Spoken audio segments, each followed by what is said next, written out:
Lorsque vous achetez une action, n'avez-vous pas eu le problème de savoir quelle quantité vous devez acheter et comment la classer dans votre portefeuille? Eh bien, nous allons voir ça dans ce tuto. Portfolio Arbiter est un logiciel pour suivre et optimiser vos investissements financiers. Nous vous apprenons à gérer votre épargne comme un pro afin de gagner en autonomie et en efficacité dans vos placements.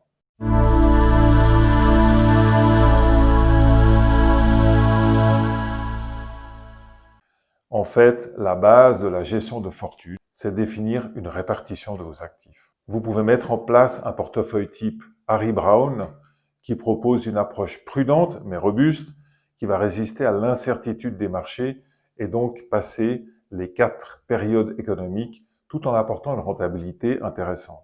Il est composé de 4 parts égales de 25%, c'est-à-dire en actions, or, obligations long terme et cash. Il y a aussi le portefeuille Ray Dalio nommé 4 saisons, avec des classes d'actifs un peu différentes, mais avec le même esprit.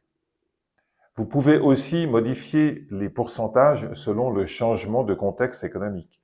Par exemple, vous décidez d'avoir 25% d'or lorsque les taux d'intérêt sont inférieurs à l'inflation. Mais lorsque vous observez que les taux remontent, alors vous diminuez votre pourcentage d'or et augmentez votre part d'obligations long terme, par exemple. Quoi qu'il en soit, définir des répartitions et structurer votre portefeuille en stratégie, elle-même répartie en allocations, est la base d'une gestion de fortune saine.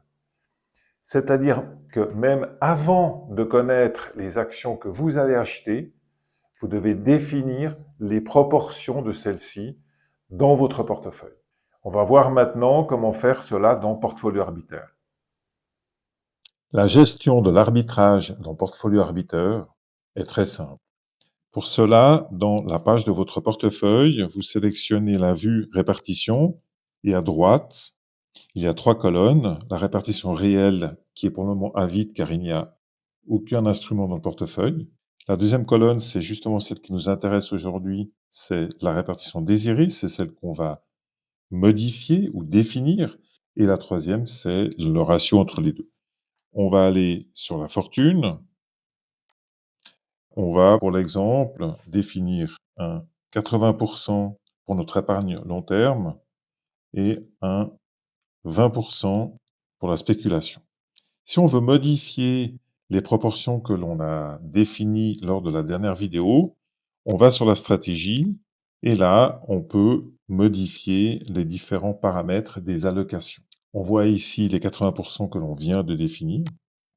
Ensuite, on va dans la stratégie de spéculation qui ne contient qu'une seule allocation qui est donc à 100%. Et voilà, on vient de définir les répartitions désirées de notre portefeuille. Et maintenant, notre portefeuille est prêt pour accueillir des positions. Vous n'avez plus qu'à terminer le travail dans votre portefeuille afin que celui-ci soit prêt à accueillir les positions.